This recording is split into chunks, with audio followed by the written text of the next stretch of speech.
morning, good afternoon, good evening, whatever the case may be. Sorry you all got a quick glimpse of Daps's boxes as soon as he got up. As soon you must have thought, what is going on here? What kind of show have we tuned into? Suddenly there's like Santa Claus boxes looking at us. Listen, they're Burberry, I'll have you know. They're Burberry. How dare I say how dare you? anything exactly, Burberry, how dare I?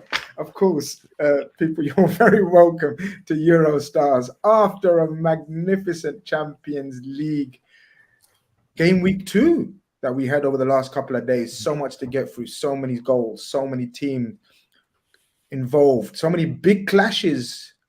And to talk me through it all, I have got quite the panel. As usual, my co-host in the building, Mr. Bilal, whose team might not be in the Champions League before people start calling him out, but he's for sure a Champions League host.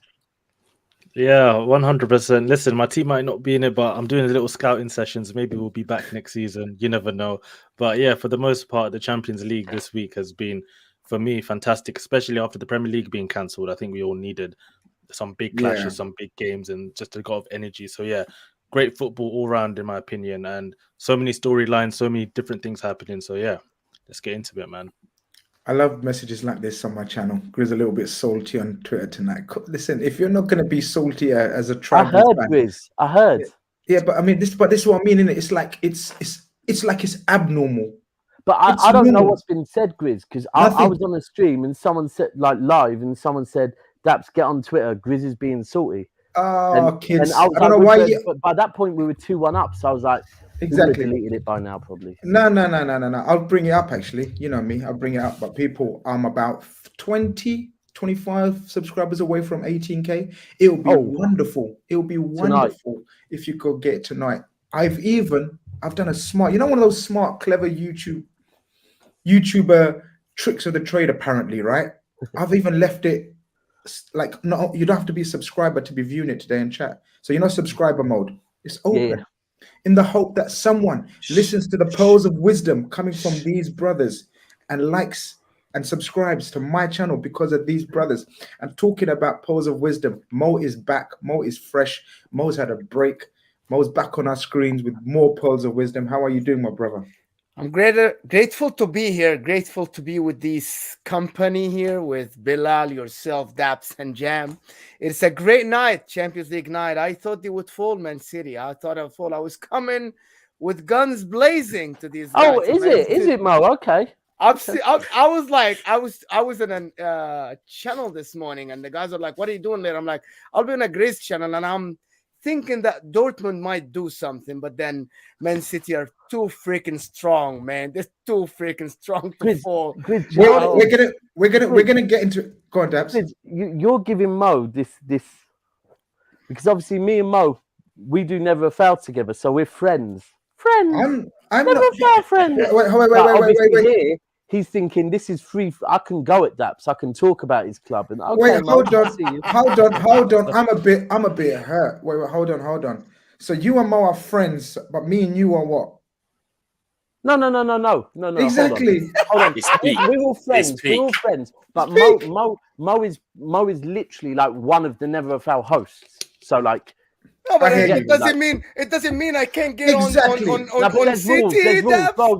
There's rules. You can't talk too badly on City on the channel. It's not allowed. Shut up, you something. Stop that. Of course, we've got Jam in the building as well. Jam's been on my channel quite a few times, man, and I don't plan it this way so that he only comes on when Chelsea are going through a rough time. I swear, ask him. I've asked him to come on when they're having a great game as well, a great match, but it's just his timetable. Elite content creator, elite. No, people are going to think that I only invite him, or Jam's going to start thinking him. Grizz asks me on when I'm going. Grizz has put juju on Chelsea, man. Every time he sends me a message and I say yes, that's when it happens, isn't it? That's when it goes wrong. I've just realised all your teams won as well. So it's peak. Oh shit, it's peak out here. But listen, thank you very much for coming on still, bro. Every time. Just for you, Jam. Yeah, of course. Bless I've up. got the wand, the pot of wand. Oh come on. Well, we're not gonna have a free throw on Chelsea, are we today? Come on, man, stop that. I like to be, you know what I mean? What's the word? Balanced in my banter. And of course, we've got, if you don't already know, Burberry Daps in the building himself, repping Man City, who again had a wonderful, wonderful win coming back Just as about, they do, making Grizz, just about, just about. Yeah. We'll If get you into had me it. an hour and a half ago, different daps. We'll get into it. We got into it. But Bilal, I think you've got. I mean, I think we know where we're going to start. The standout tie of this round, you know, the game that you've been looking forward to for days. You've been speaking about it in the WhatsApp groups. Like, this was the game, right? Talk to us. Let's get the results up, and I guess everyone will know what we're talking about. Yeah, man, we get the results up here. And yesterday night, if you guys can see on the right-hand side of the screen, Bayern 2, Barcelona 0. And for me, this was a game. You know, this is a game. You know, Barcelona, for me, they elicit so many feelings, you know, as a team when it comes to the Champions League, the way they play and everything they've done in the Champions League, the players that they've had. And in the last few years, it's disappeared a little bit. But Xavi, for me, is bringing back the football. And I think in this game, we started to see a little bit of that. Here, the lineups, you can see them here. We got, you can see the likes of Gavi and Pedri in midfield already. That youthful exuberance in the midfield. Gavi signing a new deal until 2026 with Barcelona. And, you know, for the most part in the first half, they should have killed the game. Lewandowski had so many chances, man. He should have scored, I think, at least 2 goals, you know. But the defense, again, and this is going to be the problem with Barcelona this season. There's times they do switch off, and sometimes maybe they lack athleticism, not in all areas, because Araujo and Kunde, yes, they have added to that.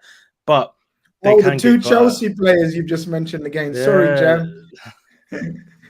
It's the Chelsea boys, man. I don't know why Laporta's done this. It's annoying as well. I'm looking at that rating, and I know it's only a match rating, and you can only take it with a pinch of salt. But look at Marcos Alonso. This guy, you can't defeat him. 7.2. I was waiting for him to get cooked yesterday. He was I mean, he did that. He did. He was actually he was the best player in that defensive line. He was the best player in that defensive line. That defensive line in the first half wasn't bad at all. They actually limited Bayern Munich to about 2 shots, and they had themselves about 9 shots, Barca.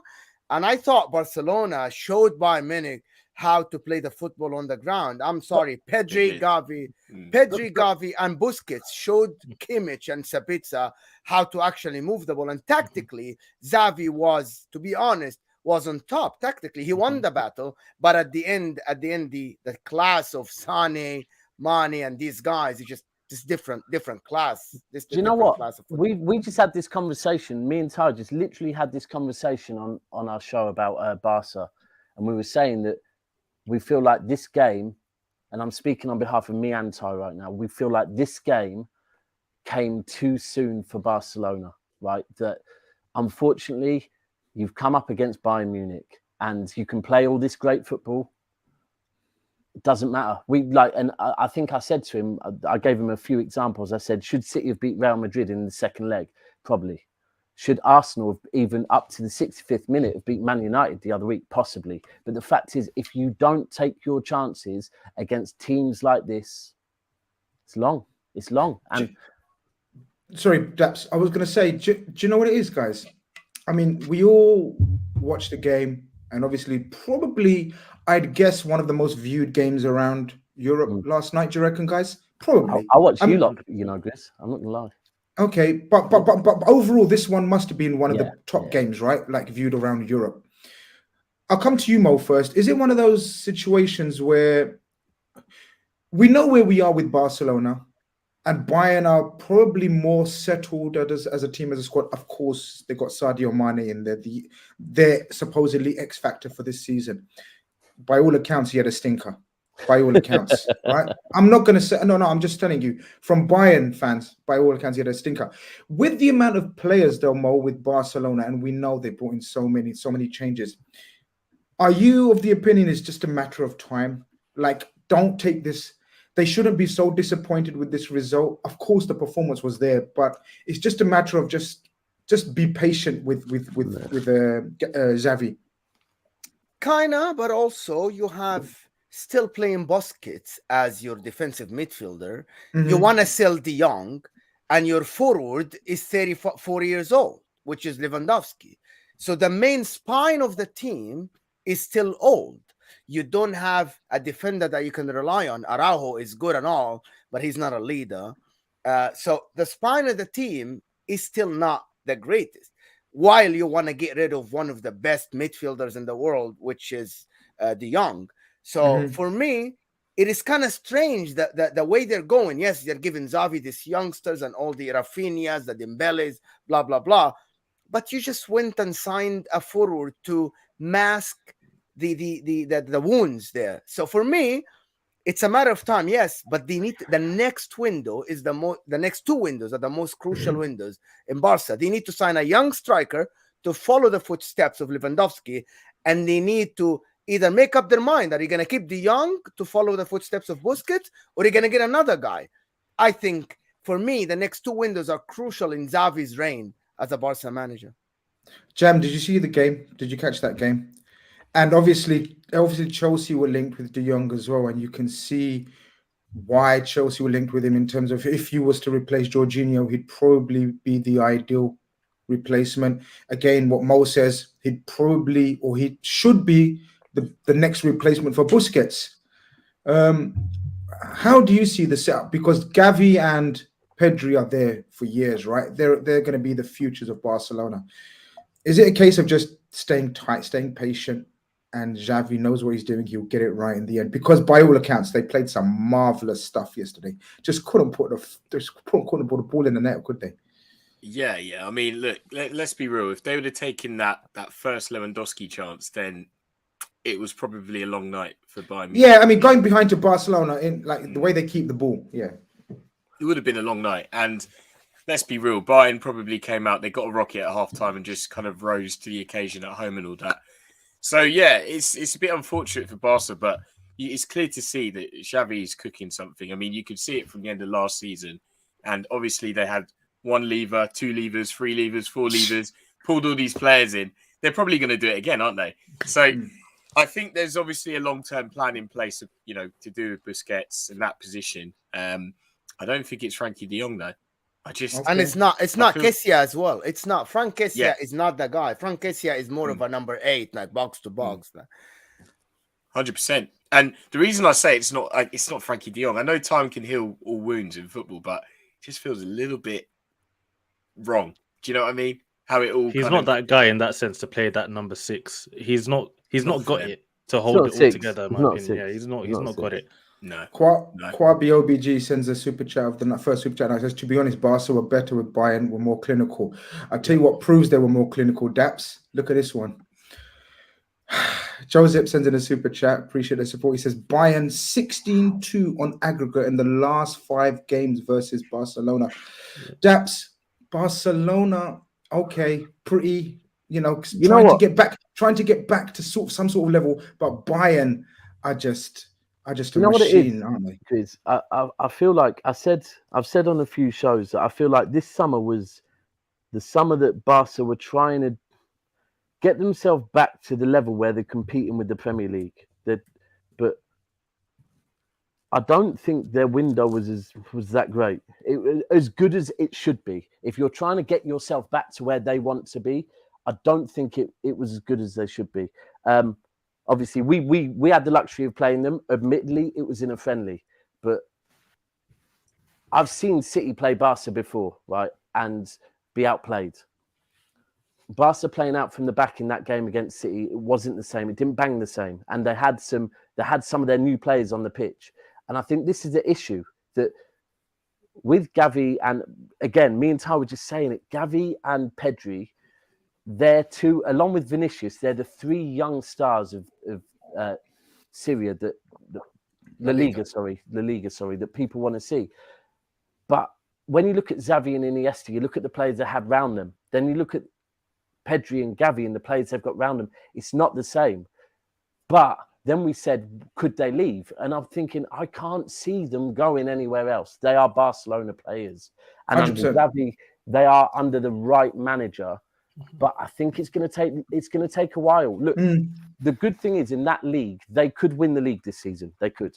And that's the thing they have, that they can have lesser players and win the league. And then next summer, bring in some better players. But I think to see Gavi and Pedri, I actually compared them to Harvey Elliott and Carvalho. At the moment, they are 2 very good young players, right?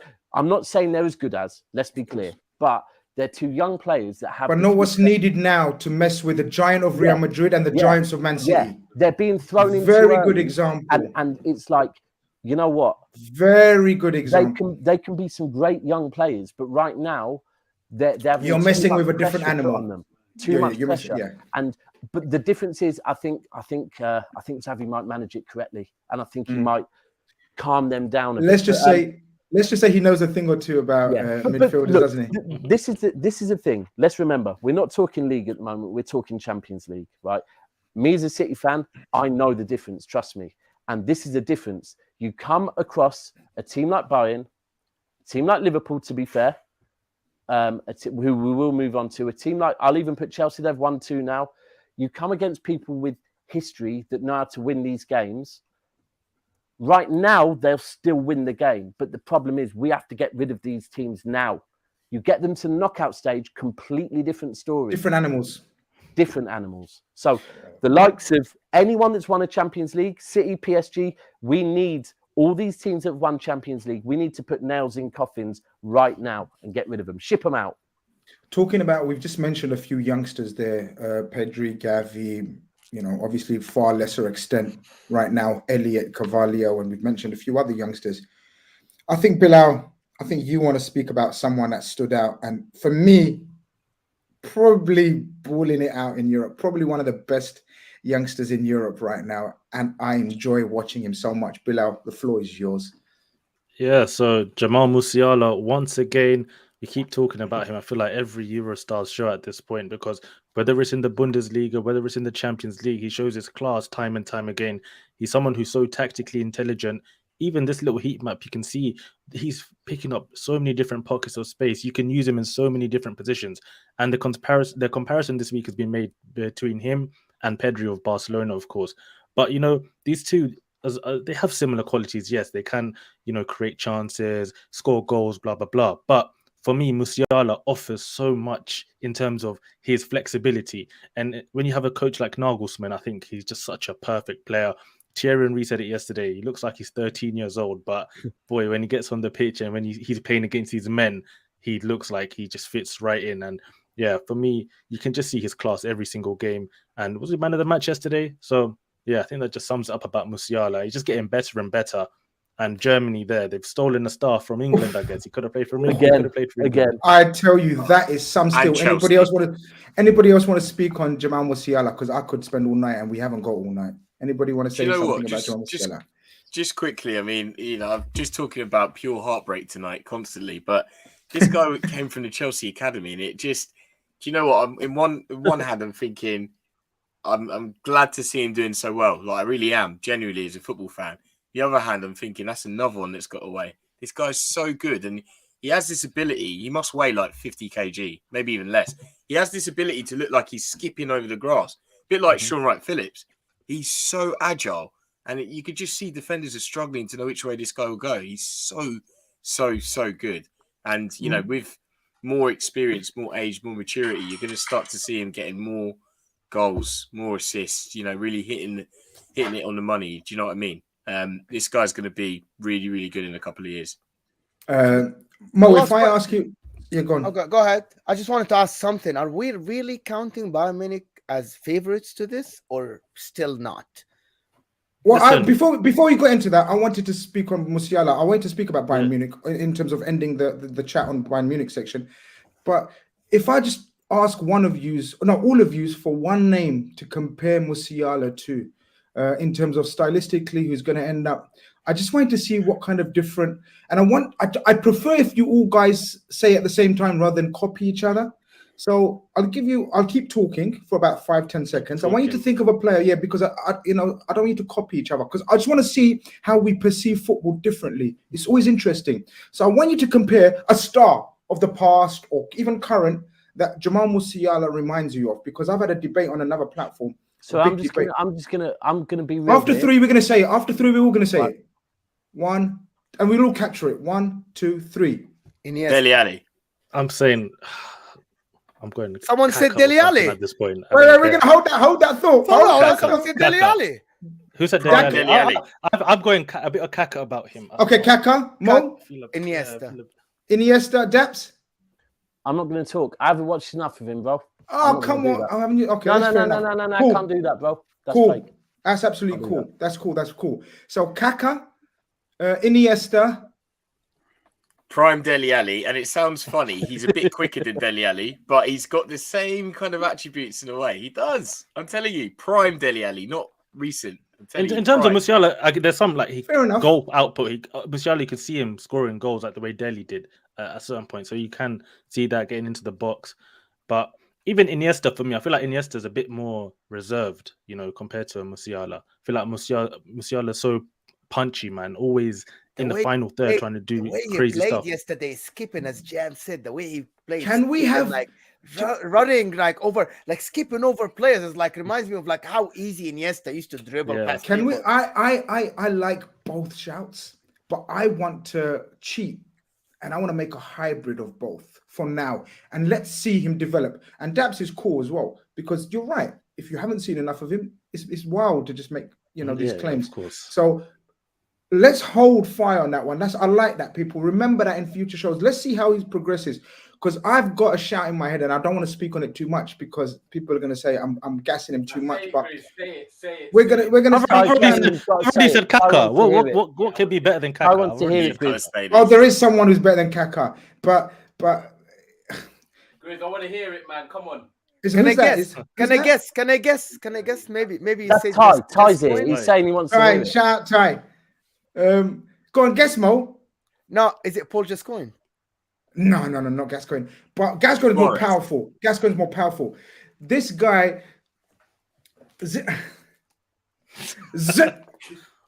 No.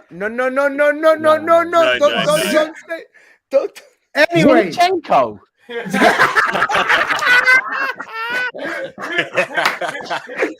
Yes, that's Zinchenko. I'm not saying any more yet. People need to go and watch the young Zuzu, because you got to remember, I'm pretty much older than the all Juventus of you. Zidane. Watch the No, Juventus the Bordeaux Zidane. Whoa, Bordeaux Zidane, nimble. Baby Zidane. Zidane matured into I own the pitch, Zidane. But this Musiala, anyway, we won't talk yet. Kaka, Iniesta, Zidane, you can't get higher praise than this. I'm telling you, the guy's going places. When this guy takes a dip, someone is gonna clip this. When this guy's career takes a dip, someone's gonna clip this. That's why he said Dele Alli. I'm happy Musiala picked. Well, this is a good shout from Joseph. I'm happy Musiala picked Germany over England, because sure Southgate wouldn't know what the fuck to do with him. It would have been an absolute. It would have been a disgrace for the good of football. Mo, I think you wanted to ask. Let's quickly move on, because as usual we always spend too much on the first game, but it was the main showpiece game of the week, so it's fair. Mo, I think you wanted to ask about, are we changing our opinion on Bayern in terms of overall standing in the game? Is that what you're saying? Favorites? Are they still one of the favorites with City, because they have the more heritage? Okay, the two others that we think they're gonna win it are PSG and City, right? But Bayern has the edge just because they won it 5 times before, right? We have to know the heritage here. You see the stat here: 30 games unbeaten. Bayern's group stage record is insane. And even that stat, the super chat that someone brought about Bayern to Barca, was it 16-2 on aggregate in recent times? The giant, the behemoth, the monster that's Barcelona. Whenever they face Bayern sort of dismantled them. So I think that just shows the power of Bayern Munich, and I feel like we shouldn't underestimate them, because even if they have a bad result in the Bundesliga, it doesn't matter. They can get the job done. And that's why Bayern have to always be favourites for me.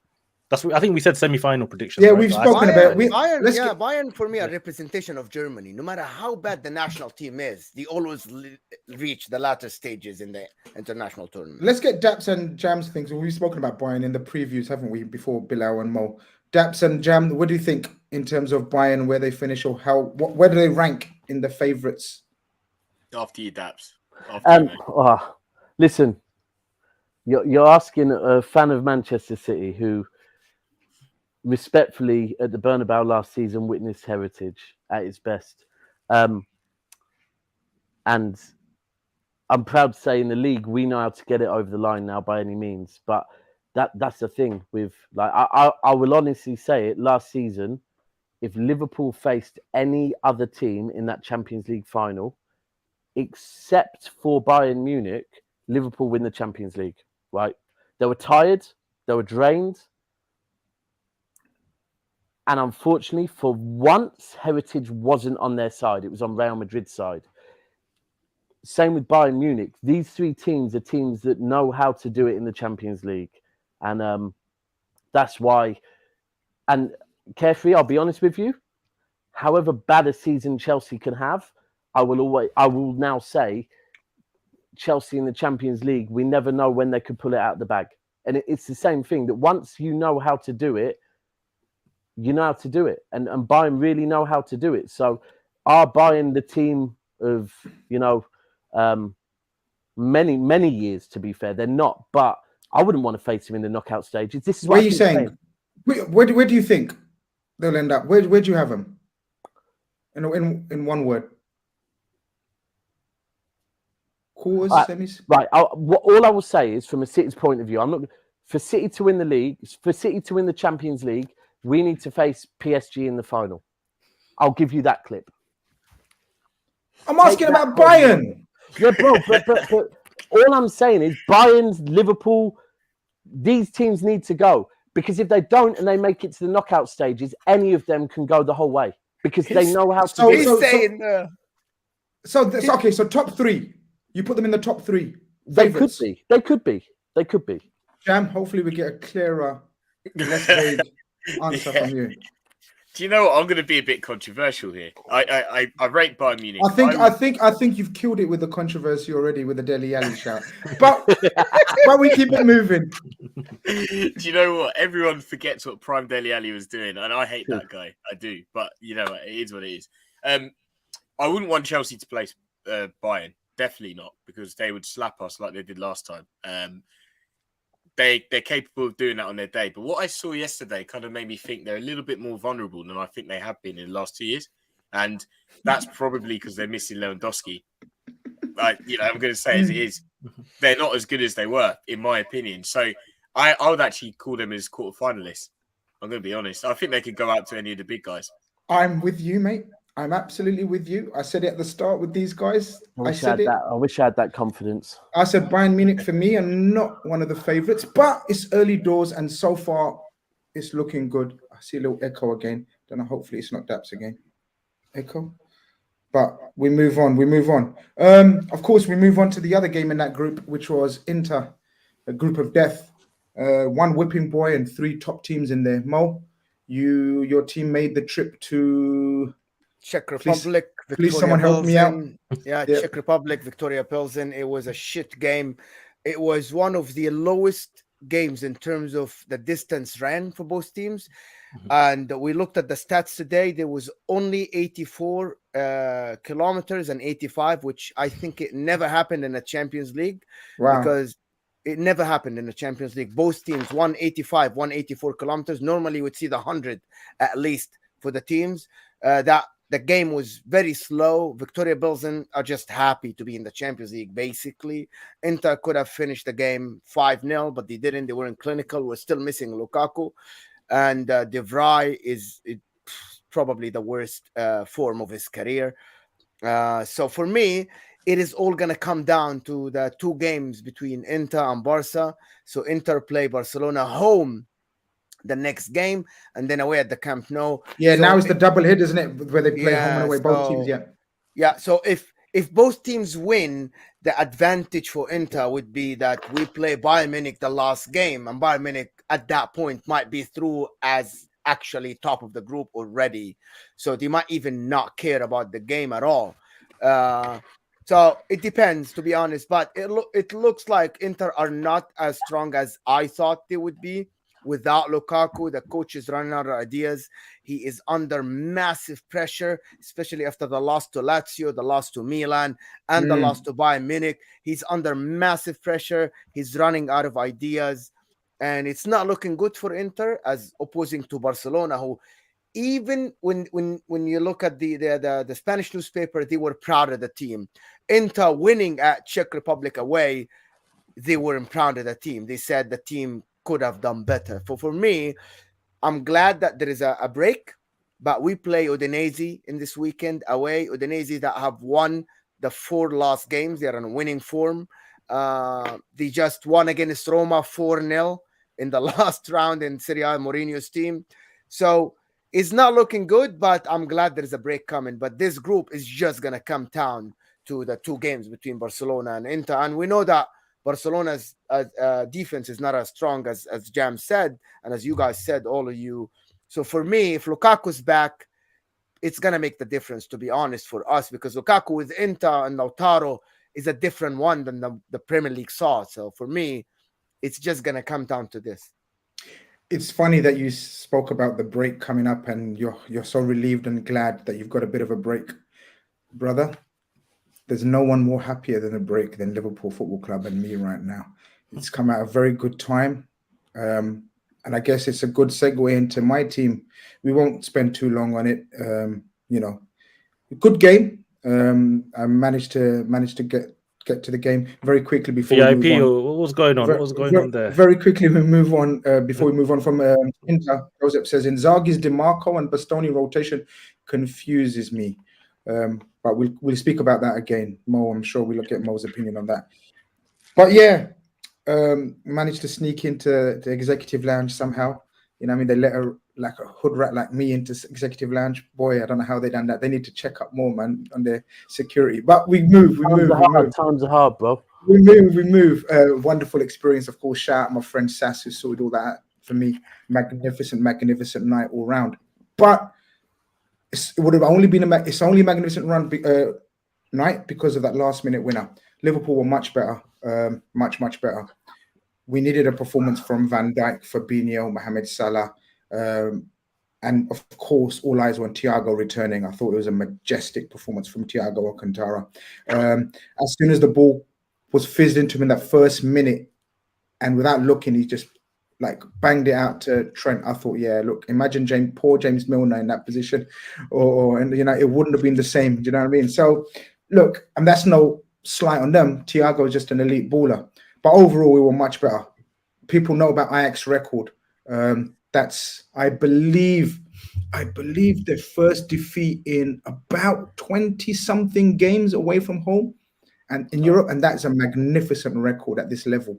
7 wins in a row. For Liverpool. Working. Bro, that was, I mean, I salute you. You've taken every positive and done the Conte trick and added a +2 to make it even better than it actually was. No. So I thought you needed to be better than that, man. If you was going to interrupt my flow, I thought you were going to come out with some hard-hitting fact. Carry on. This was a performance against the Ajax team that are very good. 7 wins in a row, Ajax. Everyone's talking about Mohamed Kudus. Mo, remember we were speaking about him a couple of weeks back. This guy, and he was brilliant. We saw from that finish. But Liverpool, we kept going. Chances, the intensity was better. That favorite word of this season. We finally outran a team. 8 games in, finally we outran a team. And lo and behold, we get the winner from the end, at the end. But yeah, very, very much needed 3 points. Otherwise, it would have been a lot of pressure going into this break. I doubt if you lot want to speak much on this, but if there is anyone that wants to speak on it, go for it. Do you know what? I'll say one thing. Well, 2 things, actually. First of all, what are your thoughts on Van Dijk defending with his aura? Because that finish, again, they're not last night. Not last night. No, he was majestic last night. I thought he were vulnerable. He was good last night. Majestic. It was okay. That goal. Look back at that. That goal is ridiculous. That's like saying that guy was off the underside of the bar and the post. That was one of those goals it's one strike, one finish, bang. The only other Stones chance did that tonight as well. I'm not going to call him majestic. Oh, we're going to go back to Stones' goal. But no, honestly, I think it was I want to check that keeper's accounts. I want to check. For real. I agree with you, bro. I want them checked overnight. The ball movement, but the way he moved his hand was mad. I'm not going to lie. Yeah. But on the Liverpool thing, I mean, that's what I don't want to come across like a Liverpool hater because I do think. No, it's fine to be. No. I'm not. I'm definitely not. It's fine to be. Grizz, I'm sorry. Go ahead, Dabs. For me, it was a good result and it was a good performance. I think, especially against an Ajax team that were playing some very good football. And salute to your defence. The fact that however good they progressed the ball forward, they didn't have many shots. I don't think they might have had 1 or 2 shots at best. But they played good football. But majestic is a mad word to use. I get it with this season, but majestics, come on. No, none of Van Dijk I said was majestic. Not the performance. No. Van Not the Dijk team performance. majestic. Oh, yeah. You have to be there to see him. But the team wasn't majestic. The team was much better. I'll tell you who I could say was majestic, actually. Take away Virgil van Dijk and replace him with Joel Matip. Joel Matip was majestic. Was good. I think Diaz was good as well. I think Diaz but I thought you meant sort of the overall performance. No. That wasn't a majestic performance. No. But Joel Matip. You don't need a majestic performance right now. You needed that performance. Guys, Joel Matip, man. I said it today. If you don't rate Joel Matip, go and talk to the wall or the garden fence or something, because you don't know football if you don't rate Joel Matip. Top 3 in the Premier League centre-backs. Joel Matip is so nice. It's so nice. The best free transfer in. I don't even know. How many good free transfers have been in the Premier League like that? I mean, as I said, we want free transfer. I can't think of many. Free transfer, guys. Free transfer. This is mad. I just want to say Joel Matip was great yesterday, but I just want to say one thing about the game. If it's not for the goal that you scored off a free kick in the 89th minute, you would not have been saying the same talk. I think I would have. I would have headed too. I think I would have, because I don't know if Bilal's got the stats, and I would have been impressed with the performance still. But sometimes you don't reflect, Grizz. You said it. It absolutely reflects the game yesterday. That's my point. So first and foremost, for example, the win against Newcastle was undeserved, but we won. Yeah. So then you would have said, I came out saying that was a lucky win. We didn't deserve that. This game, if we didn't win, I would have said, wow, how we didn't win it. So this is it. Doesn't matter, and we know, doesn't matter if you score in the 98th minute or the 60th minute, as long as you get over the line. And then once you get over the line, then you look at the performance. And the performance warranted a win. I think there's not a neutral that says that it didn't warrant a win. You know what? So I didn't watch the first half, so I can't comment on the first half. Well, there you go. No. But I'll comment on the second half when it was 1-1 for the whole, pretty much the whole half. I think Ajax played some very good football. I think they, like I said, they brought the ball forward very, very well. And I'll commend them. With the manager leaving and the amount of players they've left, it shows how smooth they move. Big time. I think if they would have had that killer pass, it could have been a completely different game. Guys, stop the cap. Let's move on. I know, but this is empty talk because you didn't watch the first half. Daps, I'll tell you why. You didn't watch the first half. So it ends the subject.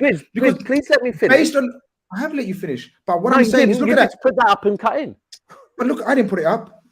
But what I was going to say is, in the second half, the way they moved the ball forward, they played some very good football, but unfortunately, they missed the killer pass. If they had the killer pass, they would have had more shots on goal, but they didn't have the killer pass. If my auntie had, so you know how that's with the majestic football. If my auntie had but look, the stats say 24 shots, 10 on target compared to 2. More possession, more stats, more key passes. Come on, and you didn't watch the first half. We were losing the league by 1 point. Then I tell you why we won it. I tell you why. Never. I have never have. I tell you why. First half we were totally dominant, but as I said, I told you we don't like talking about Liverpool in here because it is what it is. All I say is replace Pep and Klopp with Grizz and Daps, and we're gonna have a good rivalry there. We need that. It's a friendly rivalry. It's the friendly rivalry like Pep and we cannot. But we move because the other game in that group was obviously carried on over tonight. Napoli keep on marching, Mo. Napoli, what seemingly could have been a tricky tie away at Rangers. Napoli look good, don't they, Mo? Yeah, man, really good. Like it's they looked like they're playing at home. Like I know Rangers with all the fans and all the stuff, but they missed a penalty and they scored. 2. It was retaken. It's crazy. And then it was retaken, and then he missed it again, but they still got another penalty. They scored 3-0, conclusive result. Spalletti's team is on the march. The problem is this result kind of complicates the group a little bit, especially after Liverpool won against Ajax. So now Liverpool are going to go and get another 6 points. So it's going to be 9. What is going to happen between Napoli and Ajax? This group is getting complicated. I see Napoli and Liverpool going through, to be honest. First or second, it's going to depend on the last game. But it looks like the group especially with that Napoli win against them, because I don't see a Liverpool losing at Amsterdam, to be honest. I think Liverpool might get a point, might even win. But I think even at that point, because it'll be far in the group stage, I think this is going to be a tight group, but it's going to be tight on the top, to be honest, because I think Rangers, they don't belong. It's very obvious. They just try, but the quality is not there. That's the problem. The quality is not there. The passion, the fans, the stadium, everything around, the environment is there, but the quality is not there, and it was very apparent in both games they played. I think shall we go to tonight's games, guys? I think there was no standout. Was there anything standing out on the first game week? I think one of the biggest results was Liverpool winning, and not just on Champions League. I think no. This is before the Majestic. I think this is huge for Liverpool because they did show the character. You saw how they celebrated that goal. That's massive. I don't think they lose to Ajax, by the way, because I think now that's what they needed. I think Liverpool can now kick on. That's what Klopp needed. Oh, you know what? I've just been reminded. How dare I forget? How dare I forget? Guys, there's 300 of you in here. Yep, 300 of you guys. If you guys would all like to hit a like, that would be very, very nice, and I would appreciate it a lot. And then we can talk about. Feel free, Jam. I think sometimes you need to speak with the state of the club right now. Sometimes it's good to speak about others. What did you think of that? I knew it. I've got workmate, close mate of mine, and he's a Spurs fan. And we finished work at 5:30, so he was rushing home to go watch the game. I was like, "You sure you want to rush and watch that? Like, Sporting are a good team at home." And he was thinking of last season. I think Man City bopped them, and since then they've actually come on quite a bit. And then I heard about Marcus Edwards doing bits as well.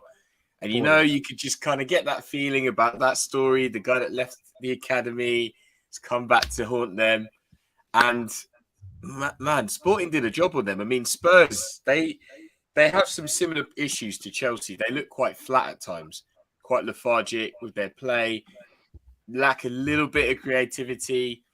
And it just, first half usually seems to be stale in their games. And then Sporting came alive. I mean, Marcus Edwards had a fantastic run. I don't know if you guys have seen it. If he would have scored that, apparently Pochettino used to call him Messi. That was a Messi-esque run. The finish wasn't there, but that was a warning to Spurs, and Spurs couldn't unlock them. And then, 2 last-minute goals. I was dancing around the flat. I was laughing. Guys, I don't know about this. Can someone tell me about this Marcus Edward guy? Where did he come from? Listen, this kid, a few years ago, Arsenal played Viktoria Plzen in the Europa League, and he was cooking Arsenal in that game. I was thinking, who is this kid? Then I found out he's from Tottenham's academy. Pochettino saying he's like Messi, all sorts of stuff, but somehow they've let him go. Now he stayed in Portugal all this time. For me, when I watched him in that game years ago, I thought, surely in a few years, maybe at Southampton or something, they pick him up and then he could start developing in England. But he stayed in Portugal. Now he's playing for Sporting under one of the most promising coaches right now, Ruben Amorim, right now in Portugal and Europe in general, linked with the Chelsea job, I believe, a few days ago. Was it a few days ago, a week ago now, when Tuchel got sacked? So yeah, this kid here, he is a baller. He's one of those just street baller, man. He just got that touch. He's got everything about him. He just needs a platform. And I think Portugal, the Portuguese league, is giving him that. So let's see how he develops. He's only 23 years old. So I think in the next few windows, if he keeps doing this for Sporting in the Champions League, someone's going to come knocking, 100%. Daps, that echo has come back again. So slightly adjust if you can, brother. Yeah, cool. If we know anything about Marcus Edwards, guys, Jam, Mo, speak on it, because I don't know where he's come from, but he's shown. And then if anybody knows who's that kid that came on and scored one of the goals of the season so far? Yeah. You know what? I don't know. I just heard about the kid yesterday before the game. I'm just being honest. I watch a lot of European football, but I don't watch a lot of like the Portuguese league. But for me, this guy Edwards, whoever let him go should be sacked. It's as simple as that, right? Whoever let this kid go should be sacked. He looks so absolutely magnificent. What Tottenham lost their star boy there, man. I don't know what's going on. No, do you know what it is? Apparently, sorry, what's his name? Hoddle was saying apparently it was like attitude problems, things like that. He wasn't really settled, so he had to go and move away to get his chance. So I think it's just one of those, to be honest. Fair enough. It Fair happens. enough. It happens. It is. It is. He's and on Bilal, anything on the guy that came on? Yeah, no, I didn't know much about him at all till that goal. Just see him cooking Emerson. I was like, oh, who's this guy? It's like, okay. But guys, they got something different in Portugal, man. They just got very quickly. At what point I rate Conte before I elaborate and give some context? I rate Conte. I think he's a fantastic manager. We've all spoken about him glowingly at the start of the season and the effect he's going to have on Spurs. When do we start speaking about his European record, though, guys? Is there a case to be made there? Yes. I'm just saying. Of course, I'm coming from the other side. This guy, his career kicked on in 2011 when he took over Juventus. The guy is like, every time he comes against a team that is not in his league, he flops. He doesn't know what to do. He doesn't have any tactics. He doesn't have anything up his sleeve like different for me, which is kind of very strange. You got one of the best systems in the world, maybe after Pep Guardiola, as a system that wins you games against smaller teams. You come up against the likes of Shakhtar, Sporting Lisbon, even like smaller teams than this, and he can even win against them because maybe he doesn't do his homework enough against these teams, or he trusts his players more than he should. The players looked out of position yesterday. Like, everybody looked like, what are we doing here? How do we mark these Sporting Lisbon players? How are they playing? They had no idea where to be. They looked like they are the second team of Spurs, different than the team that plays in the league. In the league, Spurs are the fifth team in creating chances and the third team in conceding chances. So for me, in the league, they are on the right track. Now go to the Champions League. Yesterday, they conceded 12 chances. Wow. 12 chances against Sporting Lisbon. It's not even like, I'm sorry, Sporting Lisbon are good and all, but this is not even, it shouldn't be like financially and structurally, they shouldn't be even to compete with Spurs, especially with the amount of money they spend this summer. So for me, someone has to talk to Conte and say, hey, listen, bro, you got to improve this record because you're having a repetition now. Nobody's going to hire you if they want to win in Europe. One more thing I'll say really quickly before moving on is Conte as well needs to get cooked for playing Emerson Royale. I've never seen a player as bad as him get as many minutes as he does. I don't understand it. Can anyone tell me what this guy's good at? I don't get it. They say he's good in the dressing room. He gets on with everyone, and that's why he's literally he's there. He's good at FIFA, though. He's good at FIFA as well. Yeah, this is what I've heard. So. But usually, shall I tell you, I agree with you, Jam. I absolutely agree with you. I find it shocking that he's playing. But I find it even more shocking that Conte is playing him, guys, because Conte is usually a very good spotter of waste men. Sorry, just that's the best way I can describe him. Like, no, but it's true. Conte is very sharp at finding out who's the one that's not ready made for him, who's not a warrior, who's not made of that. Conte is still what he looks for players in. I don't know what he's seeing in Emerson Royale. We may be proved wrong. By the way, you might not see better in other players. By the way, we're not in the training sessions. He might not see better. My God, that's worrying then. It's the same as Davis. You would never think that Davis would play over Langley, but we're not in the training sessions. Maybe Langley really, really bad. You know what I mean? Like, well, you know what I mean? If they can't see better than Emerson Royale in training, my God. But it is what it is. Sorry, was you going to say something, Daps? No, I was just going to say, it's kind of similar to what I've been saying about Klopp recently, that form is temporary, class is permanent. Liverpool squad is good enough, they will bounce back. The key for Klopp right now is keeping hold of that dressing room. Now, this is the first time this season, same thing on Conte, because the morning after, he had them all in for training. So now let's see how they react to that. Because, look, managers have to sometimes speak to players in a different way, rightly so. I'm not sure Conte does that. He's my way or the, you know, he don't change. Oh, he's had him in. He's had him in for the first time this season. They've been back training next morning, straight back in. So it's a bounce back for me. And this isn't just in football. This is in life. We all take L's. Every football club, every human being takes an L. It's a bounce back, right? So now this is the first time this season that Conte is having to bounce back. They've lost, right? So let's see how they bounce back. For me, Tottenham and the Champions League, I get the bragging rights over Arsenal, sensational. I've been saying it all summer. All you Tottenham fans that are talking about, there's nothing better than a night in Europe at I don't even know, at White Hart Lane, I'll call it, right? It's not Anfield. Come on, let's be real. It isn't Anfield. Let's not hype Tottenham at home in the Champions League. And that's coming from a City fan.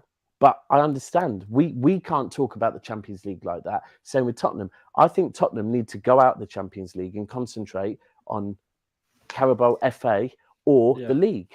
That's what Conte's good at. They need to win something. They need to win. If they don't win something, it's failure. That's not a bad shout. That has Pep, who has won the Champions League before. Yes, he overthinks stuff, but he's won it before. And I'm still, we have to work our way there. So for Tottenham to think they can get Conte, who hasn't done anything in Europe, and because they've made the Champions League, all of a sudden compete. No. Get to the semi-final, get to the final. For what? For nothing. Concentrate on the league and getting a trophy for me. And that's no slander, because if they go out the Champions League, that's more of a risk to my club, more of a risk to Liverpool. But in my opinion, that's where they've got more chance of succeeding, not in the Champions League, unless they want to get a 4th place medal, which means fuck all. We move on to tonight's action. Still, as I said, 300 of you in here, which is amazing support, even though we started so late. I appreciate that and humbled by that support. Normally I go 10, but had to wait on Daps and Jams to start. I'm going to call you out. Say it is. Had to wait for them. What was that? Return of the Killers. Yeah, there you go. So Daps has got it in his background. Let's move on to the killer, to the machine, to the Ivan Drago of football. That is Alfie. Alfie was never a killer. I keep calling him. We stick with Daps, of course, his team tonight versus Dortmund, who by all accounts were in it and took the lead and were apparently playing well. They were. But when you've got a man like Haaland up front, it's not about looking pretty, right? Daps. You know what? Everyone will talk about Haaland again. He scored against his old team. If I'm being honest, let's ignore the John Stones attempt to do the Vincent Kompany thing. For me, the talking point for this is the difference between Grealish and Foden, Mahrez, Bernardo Silva, those type of changes. I really hate to see it. I worry about Grealish and Mahrez. Remind us, tell us the people that didn't watch it, the changes that changed the game, basically. Yeah, them two I just said, pretty much. It was Foden coming on. It was and this is the thing. Rodri said the other day that Haaland doesn't need to change, but City do need to change the way we play. It's been very clear. We're going through. I'm definitely not going to call it transition. That would be an absolute fucking piss take. It's not transition, but we are playing differently. Stylistically, is though, Dabs. Liverpool fans play the same thing, but it is stylistically. Both teams are changing the style. It's the speed of how quickly players get to that point. Like we've seen, Walker should have put it on the plate against Villa for Haaland. Foden, first 2 games should have, didn't. Next game did. We scored, right? And it's the speed. De Bruyne already instantly knows. Rodri knows. There's certain players that know, and there's other players that, you know what, for 3 seasons, they're used to playing a different style of football. It's taken them a little while to get to it. My issue with Grealish is, and listen, I'm a very positive Manchester City fan. Trust me, ask everyone on this panel. However, with Grealish, he pointed it out in the summer. He said when he put it on the plate for Haaland, and I told Haaland, you get in the position, I'll find you. Right now, Grealish needs to get on that page. Mahrez needs to get on that page. Cancelo's on that page. He's fully on that page. De Bruyne's on that page. The one caveat I will put is it's easy to come on as a substitute and impact a game. Grealish started the game. If Grealish came on as a substitute, maybe he might impact the game. But for me, it was a tale of kind of 65 minutes, 70 minutes, and 20 minutes. When the changes were made, we were far more direct. Get the ball to Haaland, and it is what it is. That's the difference with us, and that could be the difference between us winning the league and also winning the Champions League. I've said it before. I think Haaland is or has been brought in to get over that line, because this guy, you can have games like today where something was happening. Sorry, nothing was happening, and then first, let's not get it twisted. Kevin De Bruyne done a pass to, who was it? Haaland against Newcastle, where I said close the assist of the season competition. If there is one, there isn't one. But if there was one, close it. Tonight's pass from tonight's pass from Cancelo. You know what? That is absolute class. Now the finish, right? I mean, that's his third of the season like that, though, Chris. Bilal, that picture is class editing and producing in the background. I mean, yeah, the finish was class. I'm not even going to speak about the keeper, because a lot of keepers have these. He should be heading that, innit? Yeah, I mean, that keeper, I don't know what if he Haaland doesn't like his head. Haaland doesn't like his head. I read something today about him when he was younger. Mad. No, but the thing is, if the keeper for both goals stood where he was, right, just went like that, it would have hit something of his body. He the first one he ducks out because he thinks it's hit like a rocket. He actually pulls his hand away from it. Yeah, it's mad. But that pass from Cancelo is pure class, guys. Guys, Mo, do you remember Ricardo Quaresma used to do those passes? Yeah. He was. I don't know what they're called, guys. What are these passes called? Outside. There's a word. It's no, there's a word. Was it Trivella? I can't remember. It's a Trivella. There is a word. You're right, actually. Trivella, People in the chat, is that pass called the Trivella? Because Cancelo done one last season. I remember. I can't remember to who.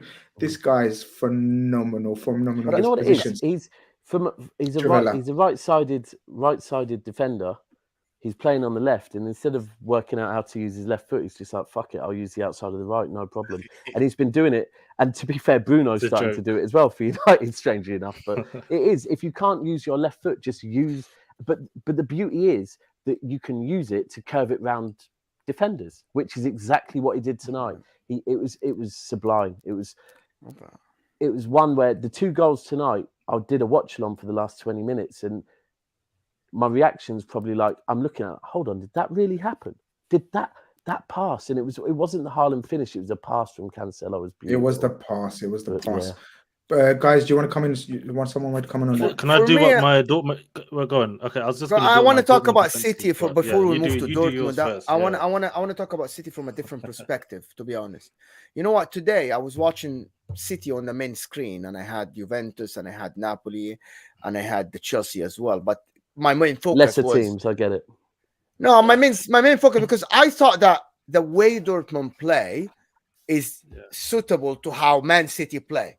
Man City want to have the ball, and Dortmund with Royce and Reina behind and Bellingham behind the lines, and they cause trouble.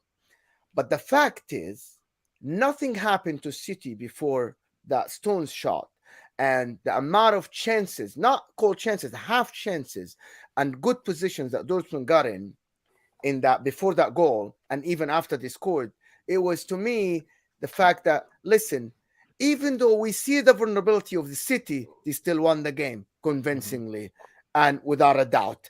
And they were like, you know what? No panic. The panic ended with that Aston Villa game last year. I think that's what it is. That Aston Villa game ended that panic. It's like, it doesn't matter if we're behind, we still can win any game. The Aston Villa game at the end of the season last year, I feel like on the pitch, maybe not off. I'm not gonna lie, I'm still. But for me, that's how I felt. The players were really, really calm. Even after the goal, they were calm. Like everybody's playing their own game, the game that they won, and that's a very good sign for City. That's a very good sign for Guardiola that players didn't panic, even though they're playing at home. The fans were panicking because every time the camera got on the fans, they were hands on heads, and they couldn't believe it. But I thought that the players kept doing what they do, and at the end, they got it over the line. 2 goals. It could have been 3-1, by the way, at the end. So for me, it's a very good sign to City. And as Grizz said, Haaland being there gives them the extra edge that, you know what, we can just put balls in, and there's a big guy that will get at the end of these things, and he will score. He scored one of them, and he did today. Look at this. Athleticism, big guy, can hold players. It's unbelievable. And I was telling my friends, this is an unbeatable City team. It's proving me wrong. I'm not going to lie, he really is. It is unfair.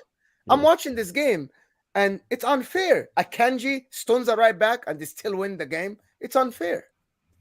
Bilal, Dortmund. Yeah, no, listen, on the Man City front, just to touch on them quickly as well. I think on the Community Shield game against Liverpool, when obviously they lost that day, but I think we saw signs already that I think Foden and Alvarez with Haaland probably suits Man City more now because they need to play more direct. You need to be a little bit more quicker when you're getting into the box now, when you've got such a lethal finisher who's someone who wants to be in the penalty area. And yeah, I think with Grealish and Mahrez, I don't know, maybe it will take a bit more time for them to figure it out. But yeah, I think with Foden, Alvarez, at least Man City have that option now. I think you can switch it up. Absolutely spot on. Yeah. Yeah. And your guys in Dortmund, man, like since you spoke highly of them. Yeah, listen, on the weekend they got battered by Leipzig. So I went into this game thinking, listen, Dortmund today, 6-0, you're going to hold the serious smoke. They were playing the weirdest double pivot the other day. There was no connection in the team. There was no patterns. And the goalkeeper as well, I believe last match was like his first game. You know, Cobble, the main goalkeeper, is actually injured. So Dortmund already were on the back foot. And you saw already he's not on the level, this Maya guy. And all the Dortmund fans were already apprehensive going into the game when they saw him come in. But Hummels today, you know, put in a good performance. You know, Salih Özcan, the new signing, putting in a good performance. Tell me about him, Bilal. Tell me about him. Why this guy looked like he's their best player or something?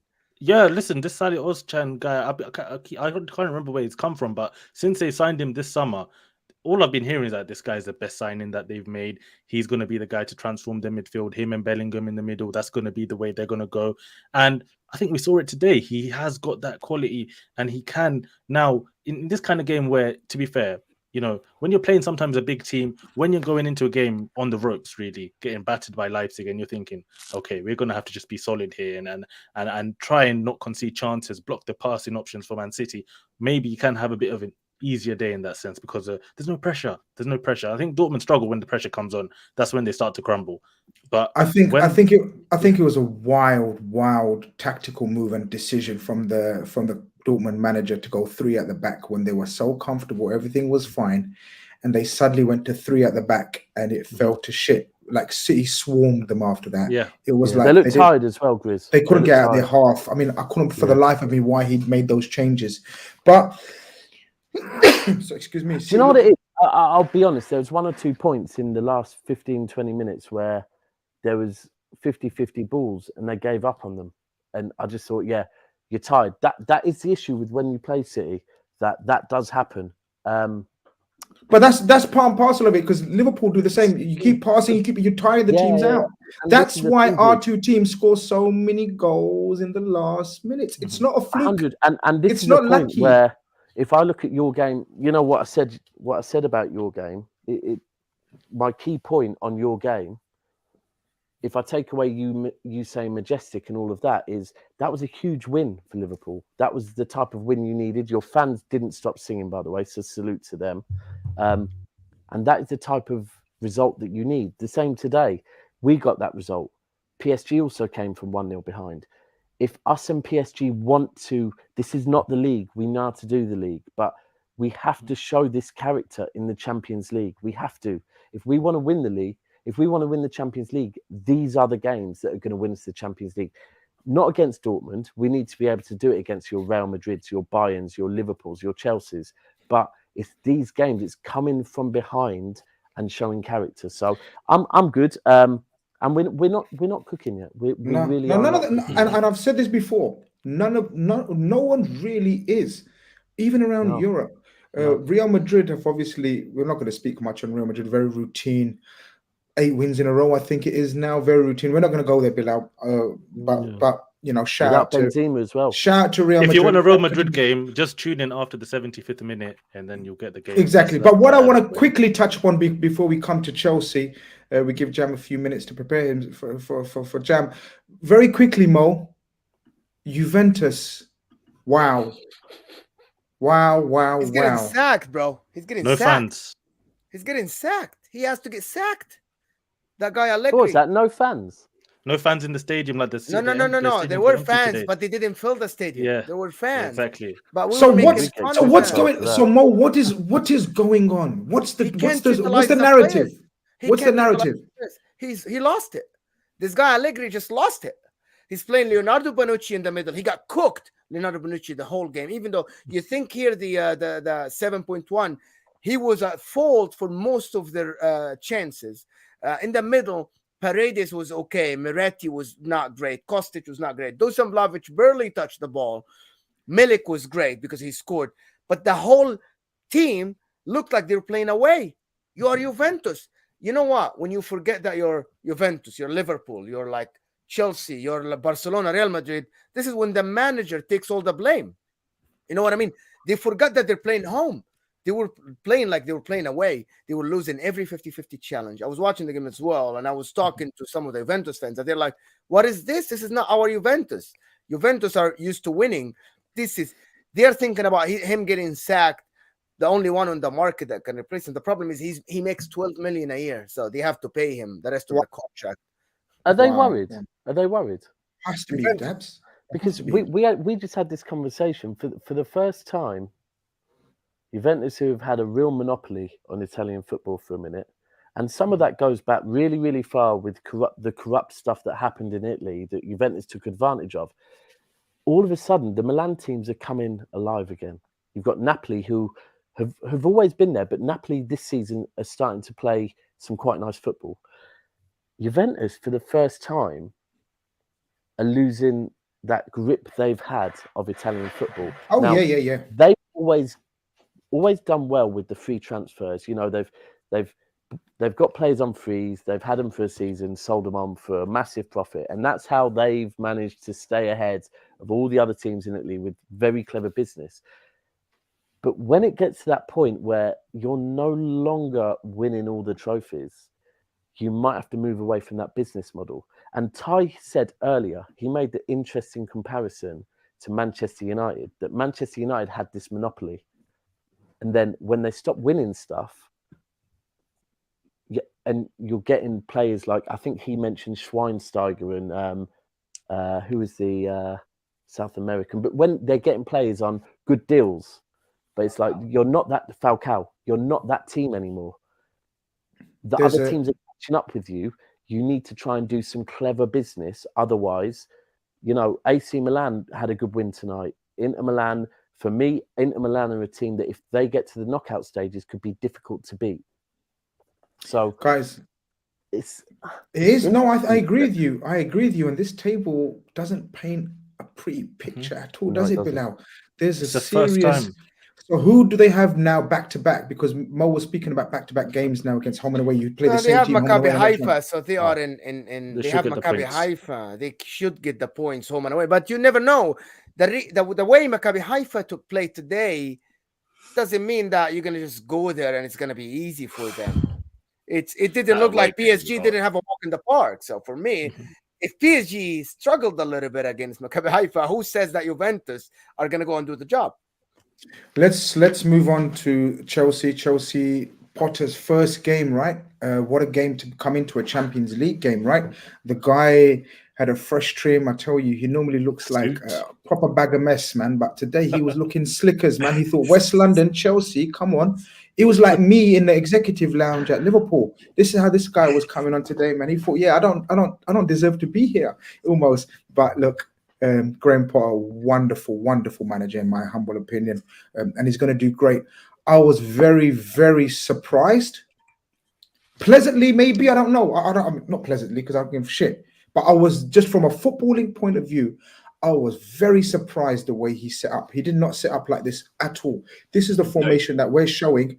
He actually fucking set up with a Brighton formation in his game week 1, first game week. Did that shock you, surprise you? Yeah, it was a bit weird. I mean, you know, when these things get leaked and you see the UEFA lineup and everything, it's always wrong, isn't it? So, you know, there was that debate in the fan base saying, "Oh, what's he doing? What's he doing? What's he doing?" When we saw them line up, it was like a 3 at the back, wasn't it? And then the 2 centre backs either side of Thiago Silva, Cucurella and Azpilicueta. Already, we're thinking, you know, if these guys have got that aerial threat or maybe pace, it could be looking peak in certain places. And I must say, I didn't watch the second half. I had football training, but I saw some highlights just before we came on. But, you know, judging by the first half, it was a little bit the same old Chelsea, slow, methodical. But actually, I'd say maybe just a little bit more, taking a few more risks, a few more forward passes. And that's really encouraging because our creativity stinks. So there were some half chances, a few more coming than maybe usual, a few more risks taken. So I'm really encouraged by that. But it still highlights that we've got an issue with our attack. Don't know what it is, whether it's obviously the personnel, but apparently Aubameyang didn't really do that well tonight, which we've got him for 2 years now. Jam, I got a question for you. Jam, I got a question for you. Why would he start Thiago Silva and Azpilicueta over for Fofana and Koulibaly in his first game? What is the message here? What is this? He's gone with experience, hasn't he? Yeah. He's gone with experience of Thiago Silva. He's gone with Azpilicueta being club captain, and he's gone with Aino Cucurella. That's what I think.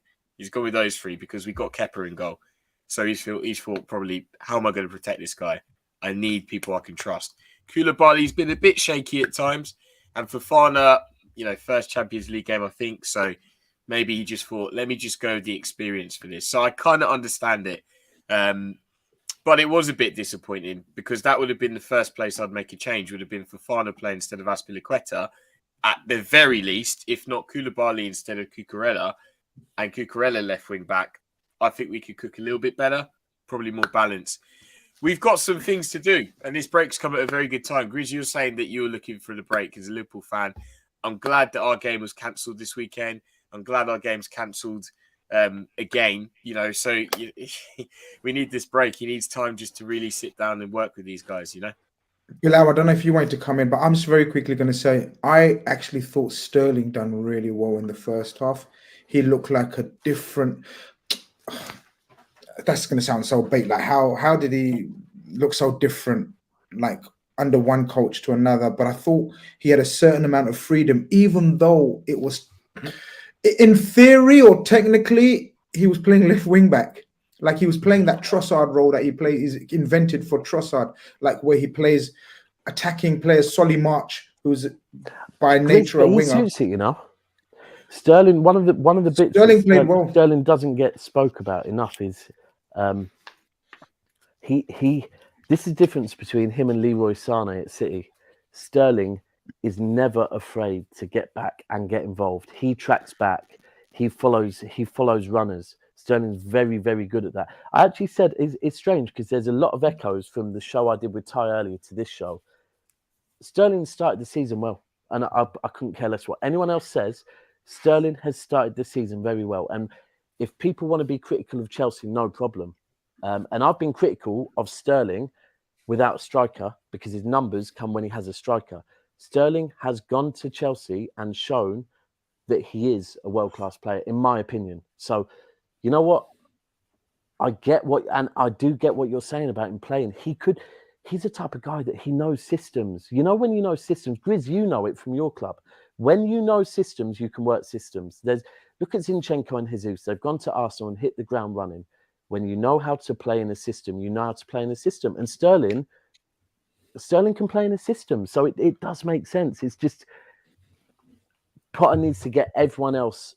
Yeah, it's a time thing. And the worst thing is for him, I feel for him that the one thing with him is the Champions League. It's not easy. And it's his first, it's like his baptism of fire is the Champions League. And everyone's going to judge because of the way the league is, the way the fixtures are this season. A lot of Potter's first games are going to be judged on the Champions League, which is something he's never done before. It's Jam, hard, man. Jam, I want you to get your opinion on two players very quickly and what your hopes are for them for the rest of the season, because there's a lot of Chelsea fans are very, very split. In fact, I don't even think it's split anymore. I think they're quite unanimous on one of them. Havertz, Mason Mount. Talk to me, two players.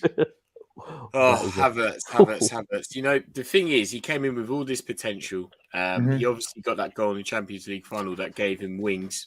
He could do no wrong for a year, pretty much in Chelsea fans' eyes. And we just kept holding on to that potential, which hasn't really come. Now, we still don't know what his best position is. I think it's behind the striker, maybe, but we still don't know this. There's still a lot of what ifs, buts, and maybes with him. And at first, I thought he needed to catch up with the speed of his play to the Premier League. Then I thought it was the physicality. Then I saw some improvements. But it looks like he's kind of slowed his game down again at times. And now he's not even getting the little flicks right, the passes that he does, the slide turns. He's getting caught on the first touch. And it's just not looking good, bruv. And I need to see more from him. Whether it's him getting into the gym, getting a little bit stronger, or just speeding up his play, I need to see more because I'm starting to have it with him. And what the leeway I'm giving him over a lot of Chelsea fans at the moment, I don't like to be overly reactive, but it is his age. And now he's got a manager, I think, that can make our attack better, in terms of creativity. And I think that could centre around him. So in theory, it looks good from that point of view. But I need him to realise that he is on probation this season. It is peak if he's not turning it up. I'm telling you right now. But look, Mason Mount, I don't know what's happened to him. People joked that when he cut his hair, he had it a little bit longer. Well, as soon as he cut his hair, then that was it. The end of it had gone, That juju for Player of the Year went. This season, he just hasn't turned up. I don't know if he's run out, tired, exhausted. He played the Nations League. That was rubbish. The end of last season was rubbish for the whole team. I think the whole thing's been draining for him. And the thing with him is that he's always split the fan base. I don't know why this is. He's probably getting all this kind of negativity as well from Chelsea fans, from England fans, questioning what does he do all the time. And then the negativity of the sanctions and then the new owners race and then the shit pre-season for the whole team coming into the season. It might just be taking his toll on him. We've got to remember he's quite young still. I think he's 23. So this is a dip for him and hopefully he's going to learn a lot from it. But tonight, what I saw of the game, he actually looked more like his old self. And that might be a positional thing too, because he's not a winger. So I need him playing as a cam. I need him playing in the midfield somewhere. I don't need him playing out wide. And that goes to Southgate too, because I think it's killing him. I really do. Slowly but surely. Tyrone has made a point here. And the reason I go to bed, Tyrone. That's why you left. No, it's a spot. I always felt Havertz was actually the Liverpool player that should have, replaced Bobby. I absolutely agree. Wow. And that's a really good shout. And it's actually the player we did target. But again, Chelsea blew us away with wages and fee. We weren't prepared to pay anything like that. But we loved Havertz. We scoured him a lot. And it would have made so much sense. I still rate Havertz. I just think it's that graveyard of attackers, isn't it, Chelsea, man? He's that position, man. I don't know, man. It's just something. No, he's man. not. Come on, Grizz. He's not a false nine. He's not a number. He's not a 9 or a false 9. For me, he's a good player, man. I and Mount's worrying as well. I rate Mount a lot. Massively. I think with both of them, they're really good points you actually brought up. They are away from the fact that they do split the Chelsea fan base, which they do. But Potter's already splitting the Chelsea fan base as well. But I do feel like both of them are players that could thrive under Potter. I think 100% they'll get this. It's a sensational signing for Chelsea. I salute them for it. They've won everything that you can in English football. They've earned the right to now try and rebrand themselves and play attractive football because they've played effective football till now. And I think Potter could be that man that could take plays like this and Spot on. I really do think he could be. They've earned the right. You know what? They have earned the right to. Football is very small margins, right? And like with Tottenham, Jose got them to a final but got sacked, and Tottenham fans didn't like his style of football. Conte's come in and is playing a very similar style of football, but they're backing him, right? And it's like interesting. For Chelsea, I think they've got a manager that could change Chelsea forever. Could change Chelsea as a brand because he could bring them attractive football. Chelsea have a good squad. They do. They're missing a few players in midfield, maybe. I still think they need a younger quality striker, but Chelsea have a very good squad. And Potter could really, if people give him time, he could really have players like Mount, Reece But James, that's the problem. That's the problem, the time problem. But forget the time. I don't think he's going to get the time because the fans that we've been talking to, they've been saying, listen, this guy, he's got to get results straight away. And this is not going to be something wrong. that is I fixed don't think immediately. they're saying that because, Grizz, imagine if you didn't give Klopp time. 100%. But time is a massive problem because we're running out of it as well right now. So we have got time as well. So I'm going to ask Mo and Bilal very simply, because knowing that they've got Milan home and away now and the current state of the group, Mo and Bilal, does Potter get them out of this mess and out of this group? Mo, you go ahead, first. Bilal. Go ahead, because I'm looking. All right. I'm looking at the fixtures right now in front of me, and I'm doing the math in my head. Listen, what it is, like tonight, I wasn't surprised that they drew. They played Salzburg, a very energetic team, high pressing. Sesko wasn't even meant to start today. Ended up starting, but he's going to be so good, by the way. He's going to be so good. Going up to Leipzig, wow, this guy is going to be so good. Sorry. That Red Bull engine. Yeah, the Red Bull factory there, honestly. They're very dodgy, to say the very least. The UEFA, please look into that, but that's a topic for another day. But honestly, Chelsea, they should get out of the group, man. You'd expect Potter, there's going to be an international break. That's another few weeks of training. Chelsea, if it was a harder group, if there was one more big hitter in there that wasn't Milan, then I would have been concerned. And I'd be like, Chelsea might not get out the group. But it's similar to the Tottenham situation as well. Tottenham, even though they're not playing great, you know, the group itself is not a hard group to get past. So yeah, I still expect Chelsea to go through. Mo, I'm not sure. I am giving them about 30% to get out of the group. Looking at this Milan, listen, they lost points against the weaker teams. You don't lose points against the weaker teams. You don't do that. If you want to get out, especially playing against Milan now, they're gonna play at home against Milan first. If they don't win that game, it's game over. It's done. Okay, let's just bury that, play the reserves, just focus on the league. If they win that, they have a chance. However, going to Milan at San Siro, and you watch Milan today, they were dominant. AC Milan today were dominant. And AC Milan have the X factor, which is Rafael Leao. This guy on the ball is just nuts, to be honest. So for me, he's getting out of jail card. He's a cheat code.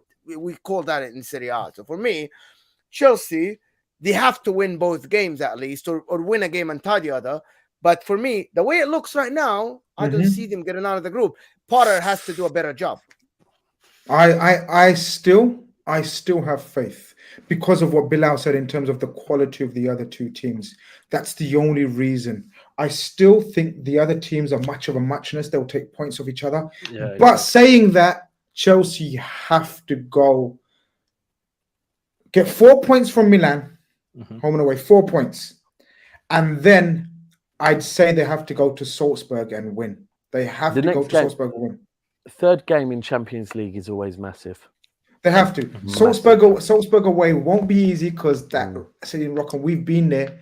And I mean, Liverpool know about that stadium when it gets rocking, this and that. I mean, we performed brilliantly when Salah scored from that crazy angle. I don't know if you guys remember. It was like an impossible angle. But they are a fantastic team at home. That's going to be the big game for Potter. He has to win that. I still think they can go through. People, there's a couple of super chats that I need to get through, and then we're going to call it a night. First and foremost, Percy says, thank you. He says, watching the show for the first time. Great show. Keep it up, guys. Hoping the show channel grows. Thank you very much. We have nearly 330 people in the chat. It's coming up to midnight. My God. Oh, past midnight.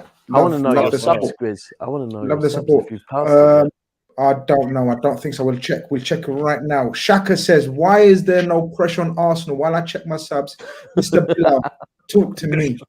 Simply, I don't think anyone really cares about Europa League that much. That's probably why. Top four is way more important than winning a Europa League. At the end of the day, it's not the Champions League. It's a competition designed to, I think, which is maybe wrong. The big clubs like your Arsenals, your Man United, they look at the Europa League as a bit of an annoyance at times. So I think that's why there's no pressure. But when it gets to semi-final and final, then there's pressure always. Then the pressure will come. But right now, group stages, who's going to be talking about Europa League? We sent the deputies of Manchester to take out the sheriff. Yeah. We'll see tomorrow. I don't think even Arsenal fans would watch Arsenal in the group stage in Europa League. They wouldn't even watch that. It's true, actually. It's true. Yeah, my little brother's not. He's an Arsenal fan. There you go. Yeah. Robert Dodds LUFC sending a super chat. He says it actually seems like a possibility now, but a Europa semi-final of Man United, Arsenal, Chelsea, Juve will be a great watch. Wow. Juve, at this rate, Juve, get Tuchel in and then we can talk. But right now, that's a very strong possibility. People talk on that. Who wants to talk on that? Jab, that looks very tasty semi-finals, man. Why are you killing our eardrums, Daps, man? Yeah, let me turn him off. Yeah, sorry, go on.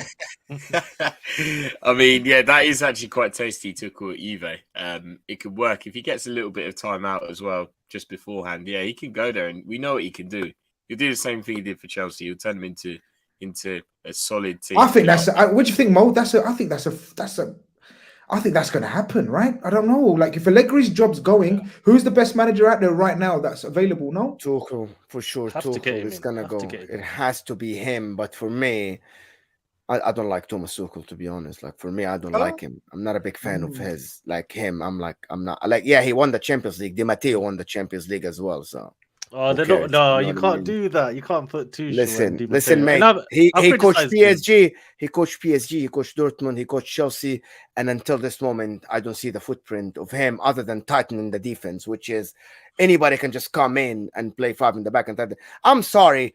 Ask any Chelsea fan what's their style of football under Thomas Tuchel, and they would like, well, we go from here to the you would struggle to do that. And I've been talked. So for me, Thomas Tuchel would suit the, but however, Thomas Tuchel, as you guys said, would suit the Serie A very well. Exactly, yeah. Because he's just going to tighten the defense. They're going to win 1-0, 2-1. He's going to get them over the line. So for me, I don't want to see him at Juventus because I know that he's going to make them stronger. I want Allegri to continue. Agnelli doesn't seem to want to. He seems loyal to Allegri for some reason, so I'm not sure if that's even gonna happen. No, it's the money thing. It's money. Yeah. You know, when you have a contract of that 12 million a year, you can't just tell the guy go out because they have to pay him the rest of the contract, and that's a big deal for Italian teams. He needs to talk to Todd Bowley. Bilal, on it. Yeah. Bilal, who's the favourites for the Europa League out of these teams? We could possibly get Chelsea in, as we're saying. You know, the favourites. Yeah, who's talk to me about the Europa League? I know it's in fact it's a European show. We can't totally discount Europa League chat. But yeah, so I don't know. I think it's 50-50 between United and Arsenal right now. I think flip of a coin. I think United will get semi-final, finals. It depends on the draw. I think it's 50-50, honestly. And Arsenal in the European stage, let's be honest, like weird defeats in semi-finals, in finals. Listen, so United maybe could even put United as a favorite for the Europa League. So it's funny how we mentioned United favourites for the Europa League and Saeed just jumped in there. But yeah, man, let's see if the issues with Daps is, you know what? Things good now. Yeah, it's gone. Sorry, it was my alarm. I'd agree with you until teams drop down from the Champions League, and then it changes. But if Juve drop in, they're not making any difference to but let's be real. If Seville drop in, they could just body anyone. Sevilla. Oh, listen, I was talking to my Dortmund friend, and I told him, listen, Sevilla want to finish third. They drew 0-0 today. These guys want to finish third. Listen, I'll give you. I'm not joking. This happened to me the other day. They were doing an announcement or presentation of Dolberg and Januzaj, right? I click on the video. The first word I hear is Europa League. And I'm like, yeah, there we go. This team it's what they do. They just want it. Look, I could have said if Barca don't qualify, I could have gone for one of the groups of death and said if Ajax don't qualify, maybe, or something like that. But listen, this is what Seville do. They could easily take out Arsenal or Man United because heritage. I really want them to get out of the group as fourth, to be honest. I really don't want to see Seville play Europa League. Wow. Oh, I do if it takes out United or Arsenal. I want to see that all day. Villarreal did it with Emery. They ruined that Man United Arsenal final in the Europa League. Yeah. So you never know. Sevilla could do something like that as well. It's time we called it a night. It's been a fantastic show. We are only 10 likes away from 200 likes, which is quite good going compared to the ratio. Just 10 more likes and hit that 200 mark. The subscribers haven't increased much. I'm a little bit disappointed, but we keep moving. We keep going. Another stream tomorrow. We've got a few lined up. The Liverpool are not playing, but the content doesn't stop. I want to thank my panel. I don't want to sort of not remind them that how humbled I am by them coming on. Mo, as usual, of course, impeccable. I see you sent the screenshot of you watching 7 games at the same time. That's what you call a proper real football man. Thank you very much again for coming on. I appreciate you being here, and I appreciate everybody on the panel. It was great discussion, and thanks for everybody that's on the chat. Thanks everybody for backing us up and watching us. We're humbled to have 300 people watching us. To be honest, it's amazing. Yeah. Mad time to be gone, and people supporting Jam. Of course, thank you very much as usual, man. Tell the people where they can find you as well for more of your content. Yeah, cheers, lads. It was good tonight. You can find me on Twitter and Instagram. And TikTok on @carefree_jam. But yeah, bless up everyone. Excellent. And of course, Daps, big up, never a foul. Tell the people what's up, what's good this week, more content flowing.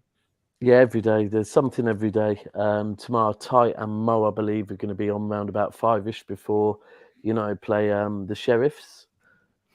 So many puns that someone can't wait. So many puns tomorrow. You know what I mean?